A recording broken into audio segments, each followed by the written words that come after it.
Esto le estaba poniendo. ¿Para qué lado se va?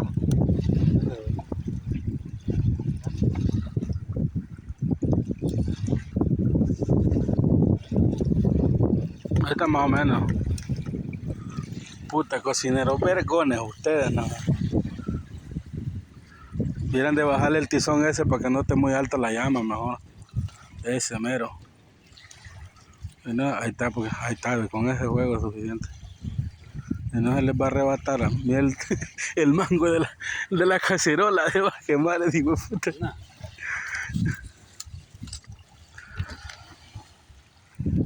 Puta, qué Pedro. Aquí nomás, pasándola rico. En Anahuac, Texas. Ah, no, en Anahuac, Liberty.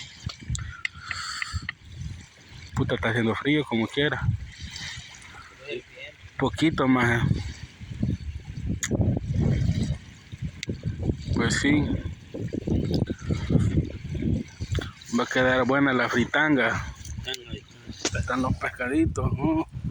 Hey, papá, mira chicharrones. Ahí que ahí te voy a decir yo.